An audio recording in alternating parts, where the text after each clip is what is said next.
Hello मेरे प्यारे दोस्तों, कैसे हैं आप सभी। मैं आप सभी का स्वागत करता हूं आपके उर्जिक चैनल एसपी पे। और मैं आज आप लोगों को एक्सरसाइज 4.5.2 के क्वेश्चन नंबर 8 से करवाऊंगा। मैंने आप लोगों को पिछले वीडियो में क्वेश्चन नंबर 7 तक करवा दिया था और आपको अच्छे तरीके से बता दिया था। अगर आप लोगों ने वो पार्ट नहीं देखे हैं तो जल्दी से जाके देख लीजिए, आपको डिस्क्रिप्शन बॉक्स में लिंक मिल जाएगा, जिससे आपका कंसेप्ट भी क्लियर हो जाएगा और एक अच्छे तरीके से वर्गमूल में पकड़ भी बन जाएगा और आपको समझ में भी आने लगेगा। आज हम लोग बात करेंगे जिसमें कि आज हम लोग क्वेश्चन नंबर 8, 9 और 10 को सॉल्व करेंगे। वैसे तो आप लोगों ने क्वेश्चन पढ़ ही लिया होगा और समझ ही गए होंगे, फिर भी मैं आज आप लोग को इतना अच्छे से बताऊंगा जो अगर आपको कहीं भी कन्फ्यूजन होगा तो वो आपको बिल्कुल ही खत्म हो जाएगा। तो सबसे पहले हम क्वेश्चन नंबर 8, 9 यानी कि 7 से ही शुरू है मेरा वो क्वेश्चन। अगर उसको करने के लिए सबसे पहले कुछ बेसिक है वो मैंने आपको बता देता हूँ, उसके बाद हम लोग डायरेक्टली प्रश्न की ओर चलेंगे। तो सबसे पहले आप लोग, वैसे तो आप सभी जानते होंगे जो एक अंकों की बड़ी से बड़ी संख्या क्या होती है, दो अंकों की बड़ी से बड़ी संख्या क्या होती है, तीन अंकों की बड़ी से बड़ी संख्या क्या होती है, तीन अंकों की छोटी से छोटी संख्या क्या होती है, ये सभी जानते होंगे। अगर नहीं भी जानते हैं तो आज ये सीख जाएंगे। देखिए सबसे पहले हम मान लीजिए एक अंक बोला, तो एक अंक में जीरो, एक अंक कहाँ शुरू होता है, 0 से लेकर 9 तक होता है ना। बहुत सारे बच्चे बोलेंगे जो हाँ 0 से लेकर 9 तक शुरू होता है ना। आप गिनती कीजिए अपने पेज को, तो क्या 0 से गिनती करते हैं? नहीं, गिनती जब करते हैं हम लोग तो कहाँ से करते हैं? 1 से। तो हमारा संख्या जब शुरू होता है तो वो 1 से होता है। इसीलिए अगर आप लोगों को 0 से कभी डाउट लगे तो ये समझ लेना है। तो हमारा एक अंकों की संख्या कहाँ से शुरू होता है? 1 से। एक अंकों की संख्या कहाँ से शुरू होता है? 1 से, और खत्म होता है 9 पे। इसी प्रकार अब दो अंकों की संख्या 10 से शुरू होता है, 99 पे खत्म है। तीन अंकों की संख्या 100 पे शुरू होता है और 999 पे खत्म होता है। चार अंकों की संख्या 1000 से शुरू होता है और 9999 पे जाके खत्म हो जाता है। तो अगर आपसे पूछे कि एक अंकों की बड़ी से बड़ी संख्या, यहाँ से हम लिख रहे हैं, ठीक है, एक अंकों की सबसे बड़ी संख्या, तो एक अंकों की सबसे बड़ी संख्या क्या हो जाएगा मेरा? तो देखेंगे एक अंक में सबसे बड़ा संख्या क्या है? 9 है। तो एक अंक की सबसे बड़ी संख्या क्या हो जाएगा मेरा? तो 9 हो जाएगा। इसमें से कहीं से कोई प्रॉब्लम नहीं हुआ होगा आप लोग को और समझ में भी आ गया होगा, 9 होगा ना। एक अंकों की सबसे बड़ी संख्या मेरा क्या हो जाएगा? 9 हो जाएगा। ये तो बहुत ही अच्छे मतलब बच्चों वाली बात है। अब देखिए अगर आपसे दो अंकों की पूछे, दो अंकों की सबसे बड़ी संख्या पूछे, तो देखिए यहाँ पे दो अंक वाली ये सबसे बड़ी संख्या यहाँ पे यही है जो 10 से शुरू है, 99 पर खत्म होता है। तो 99 के बाद कोई ऐसी संख्या है जो दो अंकों की होगी? नहीं होगी। तो सबसे बड़ी संख्या क्या हो जाएगा मेरा? 99 यानी 99। ये यहाँ से इसका आंसर 99 निकल के आ जाएगा। हो जाएगा ना। हाँ, आपसे अगर तीन अंकों की संख्या पूछे, तीन अंकों की सबसे बड़ी संख्या, तो तीन अंकों की सबसे बड़ी संख्या क्या होता है? तो यहाँ पे देखेंगे तो 39। लेकिन आप कितना निकालते रहेंगे, कितना करते रहेंगे, ये आपको समझ में नहीं आता होगा। जी कितना तक निकालेंगे सर, कैसे याद रखेंगे? तो उसके लिए मैं आपको तरीका भी बताऊंगा जिससे कि आपको याद रखने का ज़रूरी नहीं आएगा, ठीक है ना, ज़रूरत ही नहीं आएगा। चार अंकों की सबसे बड़ी संख्या, तो चार अंकों की सबसे बड़ी संख्या क्या हो जाएगा? तो देख सकते हैं आप लोग 9999।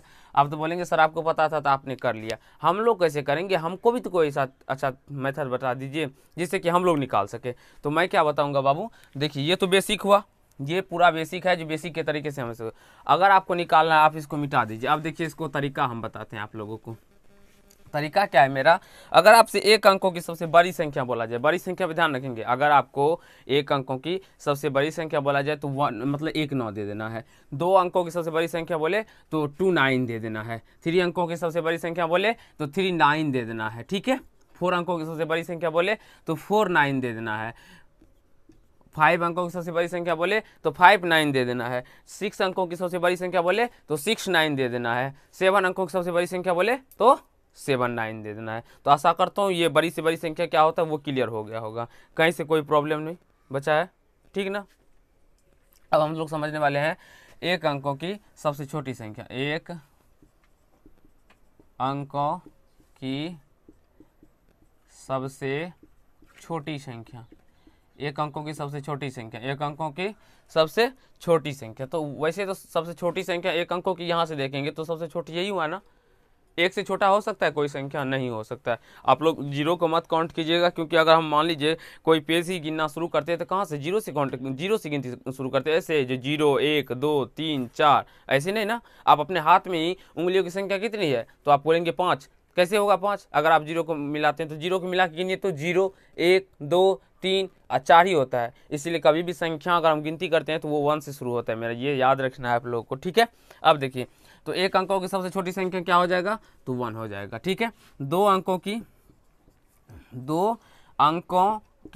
सबसे छोटी संख्या क्या हो जाएगा मेरा, तो दो अंकों की सबसे छोटी संख्या 10 हो जाएगा।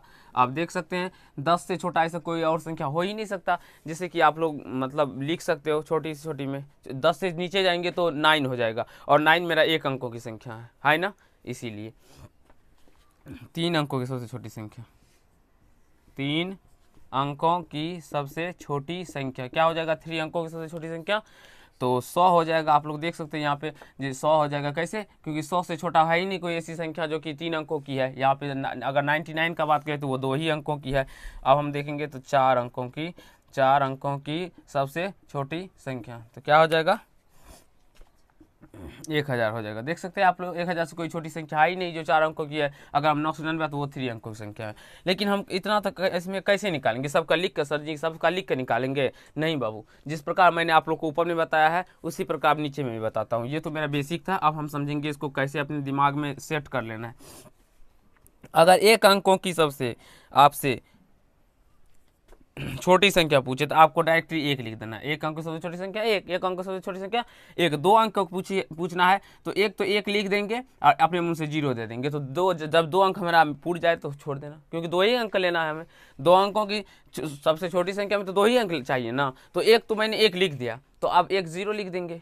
ठीक है, 3 अंक का पूछे तो 1 तो लिख देंगे, उसके बाद हमें 3 अंक पूरा लेना है तो 0 देकर तो डबल 0 दे देंगे। कोई प्रॉब्लम, कोई समस्या, कोई तकलीफ, कोई कष्ट नहीं ना। 4 अंकों के पूछे तो 1 तो लिख देना है, उसके बाद इसको 4 अंक पुराएंगे तो 1 2 3 या 1 4 0, समझ में आ गया। 5 अंकों का पूछे तो 1 देकर 4 0, 6 अंकों का पूछे तो 1 देकर 5 0। आशा करता हूँ ये छोटी संख्या बड़ी संख्या समझ में आ गया होगा। अब हम लोग प्रश्न को समझने वाले हैं, तो आप लोग इसे नोट करना चाहते हैं तो नोट कर सकते हैं, या नहीं भी करना चाहते हैं तो कोई बात नहीं, नोट कर लीजिए आप लोग। तो चलिए फ्रेंड, हम लोग क्वेश्चन नंबर 8 को समझते हैं और उसे अच्छे तरीके से सॉल्व करने का प्रयास करते हैं। तो क्वेश्चन नंबर 8 आप लोग देख लिए होंगे। चलिए मैं पढ़ के समझाता हूँ। क्वेश्चन नंबर 8 मेरा जो 4 अंकों की वह बड़ी से बड़ी संख्या ज्ञात करे जो कि एक पूर्ण वर्ग संख्या है, आप प्राप्त वर्ग संख्या का वर्गमूल भी ज्ञात करें। देखिए इस टाइप के जितने भी प्रश्न होते हैं ना, उसको हम कैसे बनाते हैं। अगर आपसे 4 अंकों की बड़ी से बड़ी संख्या पूछे, या 7 अंकों की बड़ी से बड़ी संख्या पूछे, या छोटी छोटी संख्या पूछे, आपसे प्रश्न में जो पूछा जाए उसे आप लोग कॉपी पे पहले लिख लेंगे। जैसा कि अगर हमसे यहाँ पे 4 अंकों की बड़ी से बड़ी संख्या पूछ रहा है, तो अभी 4 अंकों की मैंने सभी को बताया है, जो बड़ी से बड़ी संख्या 49 हो जाएगा, 4 ना लिख लिए। और इसका हमें क्या करना है, तो वर्गमूल निकाल लेना है। वर्गमूल ही निकालने की बात कर रहा है इसमें, तो वर्गमूल निकाल लेना है, तो हमारा पता चल जाएगा जिसमें कौन सी के मतलब कितना संख्या ज़्यादा है। अब हमारा संख्या तो पता चल चुका है ना। अब हम इसका वर्गमूल निकालेंगे, तो चलिए इसका वर्गमूल निकालते हैं। तो कैसे निकालेंगे, यहाँ से इस दोनों संख्या के ऊपर जोड़ा देंगे और इस दोनों संख्या के ऊपर जोड़ा देंगे, तो कितना मर्त में लगेगा, 9 मर्त में, 10 मर्त में ज़्यादा हो जाएगा, इसलिए 9 मर्त में। और यहाँ पे भी 9 देंगे, ठीक है, और 9 9 81, और यहाँ से 9 में से 1 गया तो 8, और यहाँ से 9 में से 8 गया तो 1, और ये 99 आ जाएगा। ठीक है, अब ये इसको ऐड कर देंगे तो ये 80 मतलब 18 आ गया। अब हम कौन सी ऐसी संख्या रखेंगे जो इसके करीब आ जाए, तो चलिए हम देख लेते हैं, चेक करके देखते हैं। तो अगर हम यहाँ पे मान लीजिए यहाँ पे 9 रख लेते हैं, तो 99 81 का 1 हासिल 8, 9 8 72, 8 80 का 0 हासिल 8, 9 8 17, 1701 हो जाता है कितना मर्त में, 9 मर्त में। ठीक है, तो हम 9 रख देंगे, 9 रखेंगे। ठीक है, और यहाँ पे 9 ऐड भी करेंगे, और यहाँ पे भी भागफल में 9 देंगे। तो ये कितना आया था, 1701 आया था। तो 9 में से 1 गया तो 8 और 9 और 1, 198। इसका हमारा कहने का मतलब ये हुआ, अब जो हमारा 198 जो है इसमें क्या है, ज़्यादा है। अगर वो 198 इसमें ज़्यादा नहीं होता तो वो मेरा पूर्ण वर्ग संख्या होता है ना। तो अगर हम इस संख्या में से 198 को माइनस कर लेंगे तो हमारा पूर्ण वर्ग, बड़ी से बड़ी पूर्ण वर्ग संख्या पता प्राप्त हो सकता है ना, प्राप्त हो जाएगा ना। बस देख लिए क्या किया, नहीं किए। अब देखिए क्या बोल रहा है, तो बड़ी से वह बड़ी से बड़ी संख्या बराबर, वह बड़ी से बड़ी संख्या क्या हो जाएगा, तो 9999 में से माइनस 198 को कर देंगे, तो 9 में से 8 गया तो 1, 9 में से 9 गया 0, 9 में से 1 गया तो 89 यानी 9801 हो जाएगा। अभी तो हमारा एक ही आंसर निकला हुआ है। अब इसका पूर्ण वर्ग भी ज्ञात करने के लिए बोल रहा है, ठीक है। वह बड़ी से बड़ी संख्या क्या बोल रहा है, वह बड़ी से बड़ी संख्या ज्ञात करे जो कि एक पूर्ण वर्ग संख्या है। तो ये पूर्ण वर्ग संख्या हो गया, ठीक है। अब हमारा इसका वर्गमूल भी निकालना है 9801 का। आप देखेंगे तो, और इसे कोई मतलब 4 अंकों की बड़ी से संख्या से इससे कोई और बड़ा संख्या नहीं हो सकता जिसका कि वो पूर्ण वर्ग संख्या हो। इससे आगे चलिए अब निकालते हैं इसका। तो जोड़ा लगाएंगे, इस पर भी जोड़ा लगाएंगे। तो 9 से 9 18 99 81 और यहाँ से 98 में से गया तो 7 और 1 0 1। अभी मैंने आप लोग को गुना करके बताया तो क्योंकि ये 1701 होता है, ठीक है। 9 से 99 81 के 1 हासिल 9 72 8 80 0 हासिल 8 9 1 17, ये कट जाएगा मेरा। तो देख लिए आप लोग, इस प्रकार आप लोग 8 नंबर प्रश्न को बना सकते हैं और समझ सकते हैं। अब हम लोग क्वेश्चन नंबर 9 की तरफ चलने वाले हैं और उसे भी सॉल्व करेंगे। तो क्वेश्चन नंबर 9 बोल रहा है मेरा, जो 6 अंकों की वह छोटी से छोटी संख्या ज्ञात करें। तो छोटी से छोटी संख्या में क्या करेंगे, सब अभी मैंने बताया, जो 1 लिख देंगे और इसको 6 अंक पूरा देंगे 0 देकर। 1 2 3 4 5 0 दे देंगे और 1 6 हो गया ना। अब इसको हम क्या करेंगे, तो इसका वर्गमूल निकाल लेंगे। जो संख्या बोला जाए वो लिख देंगे। 6 अंकों की बड़ी से बड़ी संख्या बोले तो वो लिख लेंगे, छोटी छोटी संख्या बोले तो वो पहले अपनी कॉपी पे लिख लेंगे। उसके बाद उसका क्या करेंगे हम लोग, तो वर्गमूल निकालेंगे। चलिए जैसा कि मैं निकालता हूँ। अब यहाँ से इस पे पेयर बनाएंगे। तो यहाँ पे पेयर 3 से 3 से और यहाँ से 3 3 6 और 3 3 9 1 और ये डबल 0 आ जाएगा। अगर हम 2 मर्तबे लगते हैं तो ये ज़्यादा हो जाता है, इसीलिए एक ही मर्तबे लगाएंगे, ठीक है। और यहाँ से 61 और 9 और यहाँ से 9 बच गया, 9 में 6 गया तो 3 2 और 6 और ये 2 0 आ जाएगा ना। अब हम देखते हैं तो किससे लगेगा। चलिए हम 6 मर्तबे चेक करते हैं। 6 रख के तो 6 से गुना भी करने, इसके बाद रखेंगे 6 36 का 6 हासिल 3 14 12 3 15 5 हासिल 1 6 36 1 37 और 7 मर्तबे देखते हैं 6 2 7 7 7 का 42 ज़्यादा हो जाएगा। देखिए ना, यही से 7 6 का 42 6 6 का 36, ऐसे अंदाजा आ जाता है ना। तो ये कितना हुआ 6 रखने पर 37 56, घटा दीजिए। 10 में से 6 गया तो 4, 9 में से 5 गया तो 4, 8 में से 7 गया तो 1। आप देखिए यहाँ से क्या हो गया, तो इस संख्या में ये जो है हमारा 10,000 संख्या है, 10,000 संख्या है, उस संख्या में से क्या बोल रहा है 6 अंकों क्या, तो 10,000 में से अगर हम 154 माइनस कर देंगे तो वो क्या होगा, हो जाएगा पूर्ण वर्ग हो जाएगा। लेकिन वो अगर हम इस संख्या में से 10,000 वाली संख्या में से 144 अगर माइनस कर देंगे, इकाई दहाई सैकड़ा हजार 10,000 लाख, हाँ सॉरी 1 लाख है, ठीक है। देखिए अगर हम 144 माइनस कर देंगे, मान लीजिए हम 100 संख्या, 1 लाख नहीं 100 है। अगर बोल रहा है जो हमें पूर्ण वर्ग प्राप्त 6 अंकों की सबसे छोटी से छोटी संख्या सबसे छोटी से छोटी पूर्ण वर्ग संख्या प्राप्त करने के लिए बोल रहा है।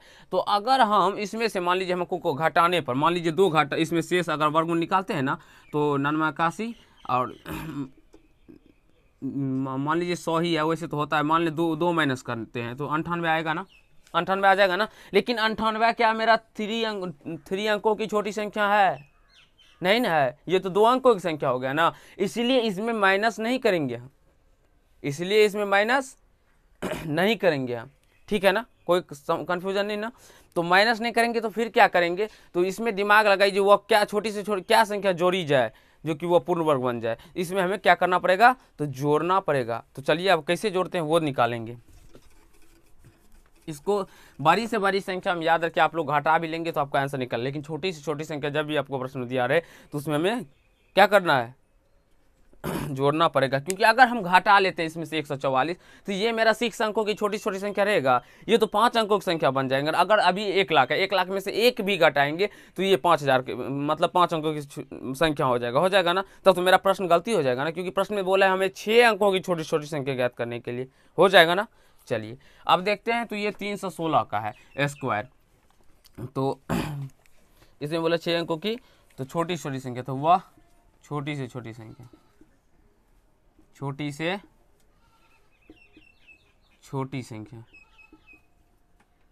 वह छोटी से छोटी संख्या। देखो आप समझेंगे यहाँ पे ये क्या था, मतलब अगर 144 से माइनस कर लेंगे तो ये 316 का वर्ग हो जाएगा, 316 का वर्ग हो जाएगा ना। इसका कहने का मतलब हुआ जो आगे जो संख्या आएगा मतलब मेरा 10,000 के मतलब सॉरी 1 लाख के आगे जो छोटी छोटी संख्या वो 317 का वर्ग होगा ना। तो 317 के वर्ग में से हम लोग 1 लाख को माइनस कर लेंगे, तो मेरा वो छोटी से छोटी संख्या क्या मतलब क्या बोल रहा है, वही छोटी से छोटी संख्या जो कि एक पूर्ण वर्ग संख्या हो, तो वो मेरा मतलब तो यहाँ पे दोस्त हमारा 317 का स्क्वायर माइनस 1 लाख हुआ है, तो जो कि हमारा नहीं होगा यहाँ पे, ये छोटी से छोटी संख्या मेरा नहीं निकलेगा। क्यों नहीं निकलेगा? क्योंकि वो हमारा अभी मतलब इस संख्या में जोड़ने पर जो पूर्ण वर्ग संख्या बनेगा ना वो निकलेगा, इसीलिए ये छोटी से छोटी संख्या नहीं होगा। आपको मैं फिर से यहाँ से बताता हूँ 317 का स्क्वायर, देखिए ये जो हमारा 10,000 वाली संख्या ये क्या है, तो आप लोग देखेंगे तो ये 316 के मतलब सॉरी 1 लाख जो है वो 316 के स्क्वायर से तो ज़्यादा है, ज़्यादा होगा। और मतलब ज़्यादा है, ये छोटी से छोटी संख्या जो है ये 316 के स्क्वायर से ज़्यादा है ना, ज़्यादा है ना। लेकिन हमें तो इससे कम तो लेना नहीं है, 316 का स्क्वायर तो हम लेंगे नहीं, तो इससे ज़्यादा लेंगे तो आगे हमारा आगे जो आएगा वो क्या आएगा, जो हमारा कि इसका पूर्ण वर्ग होगा 300, तो 317 का स्क्वायर होगा। वो संख्या क्या होगा, 317 ही होगा ना, जिसका हम वर्ग लेंगे तो जो कि इससे थोड़ा ऊपर होगा, और हमारा 6 अंकों की सबसे छोटी से छोटी संख्या होगा जो कि वर्ग हो जाएगा ना। तो हम क्या करेंगे, तो 317 के स्क्वायर में से इसको माइनस कर देंगे 1 लाख को, 5, तो 1 लाख को माइनस करेंगे तो ये कितना होता है, इतना होता है। आप लोग गुना कर लेंगे आपको निकल जाएगा, तो ये मेरा 489 निकल के आया है शेष में। तो अभिष्ट संख्या बराबर हम यहाँ पे लिखते हैं, अभिष्ट संख्या बराबर, अभिष्ट संख्या क्या हो जाएगा मेरा, तो हमारा देखिए यहाँ पे ये क्या था, तो छोटी से छोटी संख्या था, ऐसे में हम क्या करेंगे 489 को ऐड कर देंगे, तो अभिष्ट संख्या ये हो गया। अब हम इसका वर्गमूल भी प्राप्त कर लेंगे इस प्रकार से, ठीक है।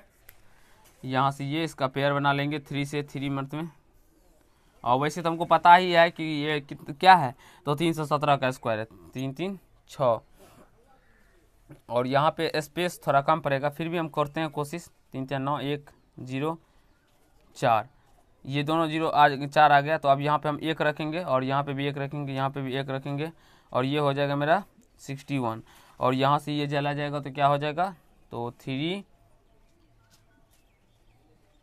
4, और ये 8 9 आ जाएगा ना। एक सेकंड हम देख लेते हैं आप लोग को दिखाई पड़ रहा है कि नहीं पड़ रहा है, सॉरी। अब यहाँ से देखेंगे हम लोग, तो ये 4 3 8 9 आ गया, तो आप अगर यहाँ पे जोड़ेंगे तो 1 1 2 और 6 हो जाता है। अगर आप लोग यहाँ पे 7 रखेंगे तो 7 रखेंगे, और 7 को इसमें जोड़ना भी है, और यहाँ से आप लोग 7 रखेंगे तो ये 4 3 8 9 आ जाएगा। तो इस प्रकार आप लोग निकाल सकते हैं। तो आशा करता हूँ ये प्रश्न आपको समझ में आ गया होगा। देखिए यहाँ पे फिर से समझ लीजिए, 316 का जो स्क्वायर हुआ है वो क्या है मेरा, वो क्या है, तो 6 अंकों की छोटी संख्या से भी छोटा है ना। तो हमें 6 अंकों की छोटी संख्या लेना है, ना कि इसे 5 अंकों वाली संख्या लेंगे। अगर 316 का स्क्वायर लेंगे तो वो तो 5 अंकों की वाली संख्या हो जाएगा ना, तो मेरा प्रश्न गलत हो जाएगा। इसलिए हम 316 के स्क्वायर से तो ये बड़ा है, और हमें 300 तब तो इसका कहने का मतलब, हमारा कहने का मतलब हुआ जो अब तब वो संख्या क्या होगा, तो 317 का स्क्वायर हो जाएगा। जब 316 का स्क्वायर नहीं होगा वो छोटी छोटी संख्या, तो वो किसका स्क्वायर होगा, 317 का स्क्वायर होगा। तो 317 के स्क्वायर में से 1 लाख को माइनस कर लेंगे तो जो संख्या निकला, जैसे कि 489, अब हम छोटी छोटी संख्या जो था उसमें जोड़ देंगे तो वो क्या हो जाएगा, तो पूर्ण वर्ग संख्या हो जाएगा, और इसका फिर वर्गमूल निकालिए। तो आशा करता हूँ क्वेश्चन 9 आपको समझ में आ गया होगा। तो जल्दी से आप लोग नोट कर लीजिए, हम लोग क्वेश्चन नंबर 10 पे अभी जाने वाले, अभी आपको समझाएंगे बड़ा छोटा। तो चलिए फिर हम लोग क्वेश्चन नंबर 10 को समझते हैं। तो क्वेश्चन नंबर 10 आप लोग देख सकते हैं जो मेरा क्या है, आप लोग पढ़ भी लेंगे क्वेश्चन नंबर 10 को। क्वेश्चन नंबर 10 है मेरा जो एक वर्गाकार मैदान का क्षेत्रफल इकाई यानी कि 60,025 मीटर स्क्वायर है, ठीक है। एक आदमी साइकिल से 5 मीटर प्रति सेकेंड की चाल से मैदान के चारों ओर चलता है, तो वो कितने समय में वो प्रारंभिक बिंदु पर आ जाएगा। देखिए वर्गाकार का क्षेत्रफल दिया है, सबसे पहले आप लोग भुजा ज्ञात कर लीजिए। इसका भुजा सबसे पहले हम ज्ञात करते हैं। तो वर्गाकार मैदान दिया हुआ है ना, मैदान का क्षेत्रफल, वर्गाकार मैदान का क्षेत्रफल क्या हो जाएगा, तो कितना दिया हुआ है देख सकते हैं आप लोग, इस प्रकार से दिया हुआ है और ये मीटर स्क्वायर है। तो वर्गाकार मैदान का क्षेत्रफल हम लोग जानते हैं जो भुजा स्क्वायर होता है, भुजा को ए स्क्वायर भी लिख सकते हैं और यहाँ से मतलब 60,000 और 25 मीटर स्क्वायर हो जाएगा। ठीक है, अब यहाँ से ए बराबर क्या हो जाएगा, तो ए बराबर अंदर रूट हो जाएगा, स्क्वायर जब बराबर किस साइड आता है तो वो रूट लेके आ जाता है 25 सेंटीमीटर स्क्वायर। अब यहाँ से ए बराबर जब इसका निकालेंगे तो ये 245 मीटर हो जाएगा। लेकिन हमारा बोल क्या रहा है, जो एक वर्गाकार इस प्रकार से मैदान है मान लीजिए, और एक साइकिल चालक यहाँ पे है, और यहाँ पे जब वो यहाँ से चारों साइकिल चलाएगा 5 मीटर प्रति सेकंड की दर से, तो यहाँ से जाएगा यहाँ पे, फिर यहाँ पे जाएगा, फिर यहाँ पे आएगा, फिर यहाँ पे आएगा, बोला इतना चलने में उसको कितना समय लगेगा। तो हम तो पहले ये निकाल लेंगे ना, हमको पता है जो ये 245 मीटर है, ये भी 245 में, क्योंकि वर्ग की प्रत्येक भुजा बराबर होती है, तो ये सभी भुजा बराबर होगी 245 मीटर। तो ये यहाँ से यहाँ तक गया 245 मीटर, फिर यहाँ से यहाँ तक कितना, मतलब टोटल कितना मीटर गया, तो चारों को जोड़ लेंगे।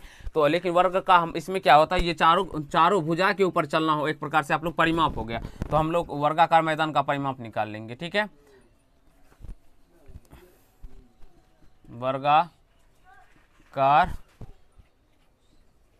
मैदान का परिमाप, तो हम लोग वर्गाकार मैदान का परिमाप 4 गुना 1 भुजा होता है, 1 भुजा, क्योंकि आप लोग 4 बार जोड़ दीजिए इसको, वही बात बराबर हुआ, मतलब बराबर ही हुआ, जो 4 को बार इसको जोड़ना, या तो 4 बार एक मतलब 4 को 1 से मतलब 1 भुजा से गुना कर देना, 4 गुना 245, तो 5 चौका 20 का 0 हासिल 2, 24 चौके 96 2 98, मतलब 980 मीटर। वो साइकिल जो चलाएगा वो कितना मीटर चलाएगा, तो 980 मीटर चलाएगा ना, नहीं समझ में आया। देखो यहाँ से वो जब साइकिल चला रहा है तो यहाँ से यहाँ जाएगा तो 245, फिर यहाँ से यहाँ जाएगा तो 400, इस दोनों को जोड़ देंगे ना, क्योंकि दूरी कितना चल रहा है मेरा, ये मेरा भुजा निकल के आ गया है ना, जो 245 मीटर वर्गाकार मैदान की भुजा है। तो जब वो यहाँ से यहाँ तक जा रहा है तो 245 मीटर, फिर यहाँ से यहाँ तक गया था 245, फिर यहाँ से 245, फिर यहाँ से 245 हुआ ना। तो आप तुम क्या कर सकती हो, तो इसको 4 बार जोड़ भी सकती हो, या वर्ग इसका परिमाप निकाल लोगी, तो परिमाप क्या होता है, 4 मतलब भुजाओं का योग होता है, तो बात बराबर ही हुआ। तो 4 गुना 1 भुजा, इससे हम परिमाप निकाल लिए, इसकी मतलब कुल कितना दूरी वो तय करेगा वो निकाल लिए ना। अब हम क्या करेंगे, तो बोल रहा है जो 5 मीटर, यानी कि 5 मीटर जाने में 5 मीटर प्रति सेकेंड दिया है, 5 मीटर प्रति सेकेंड में की चाल से वो जा रहा है, तो उसको कितना समय लगेगा। 5 मीटर प्रति सेकेंड का मतलब हुआ जो 5 मीटर में वो 1 सेकेंड जा रहे हैं, लिखेंगे हम लोग, चूँकि 5 मीटर में साइकिल चालक 5 मीटर दूरी तय करने में लगा समय बराबर क्या, 1 सेकेंड। 5 मीटर प्रति सेकंड की दर से जा रहा है ना, तो 5 मीटर प्रति सेकंड मतलब 1 सेकंड, प्रति सेकंड मतलब 1 सेकंड, 5 मीटर की दूरी तय करने में कितना समय लग रहा है, तो 1 सेकंड लग रहा है। तो वही बोल रहा है जो वो जब वहाँ से शुरू करता है तो वहीं से फिर प्रारंभिक बिंदु पर आने में उसको कितना समय लगेगा। तो प्रारंभिक बिंदु इसीलिए पहले हम 1 मीटर का निकालेंगे, जो 1 मीटर दूरी तय करने में लगा समय बराबर, तो 1/5 हो जाएगा, 1/5 सेकेंड हो जाएगा कि नहीं हो जाएगा, तो हो जाएगा। कैसे हो जाएगा, क्योंकि कम है, मतलब 5 मीटर दूरी तय करने में हमें 1 सेकंड लग रहा है, तो 1 मीटर दूरी तय करने में हमें कम समय लगेगा, तो कम में क्या हो जाता है, तो भाग हो जाता है, कम में क्या होता है, तो भाग हो जाता है, कम में क्या होता है, तो भाग होता है। इसीलिए 980 मीटर दूरी तय करने में, इसीलिए 980 मीटर दूरी तय करने में लगा समय बराबर, तो 1/5 गुना 980, ठीक है। अब यहाँ से 5 से कट जाएगा, तो ये 5 1 5 5 और 9 45 और 5 6 30, यानी कि 196 सेकेंड लग जाएगा। आप इसी को मीटर में लिखना चाहते हैं तो 3 मिनट और 16 सेकेंड हो जाएगा। तो इस प्रकार आप लोग बना सकते हैं। वही यही हमारा बोल रहा है जो वो कितने समय में वो प्रारंभिक बिंदु पर आ जाएगा, तो कितने समय में वो 196 सेकंड के बाद अपने प्रारंभिक बिंदु पे आ जाएगा, क्योंकि वो 5 मिनट 1 सेकंड में 5 मीटर जाता है, फिर 1 सेकंड में 5 मीटर जाएगा।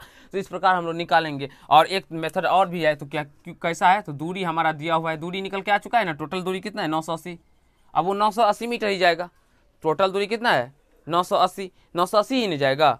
और चाल कितना है इसका, तो चाल बराबर है 5 मीटर पर सेकेंड है ना, चाल बराबर 5 मीटर पर सेकेंड है। तो समय बराबर मेरा सूत्र होता है जो दूरी या बटा चाल, तो दूरी या बटा चाल यहाँ से आप लोग भाग दे देंगे तो 196 सेकेंड आ जाएगा, ये से कट जाएगा, 196 हो जाएगा। तो आशा करता हूँ क्वेश्चन में आपको तो या तो आप इस तरीका एक नियम से भी बना सकते हैं या तो डायरेक्ट इतना ही कर सकते हैं। तो अगर आप लोग इतना करेंगे तो ये चीज़ नहीं कीजिएगा, अगर ये करेंगे ये तो ये चीज़ नहीं कीजिएगा, क्योंकि दोनों में से एक ही चीज़ करना है, ठीक है ना।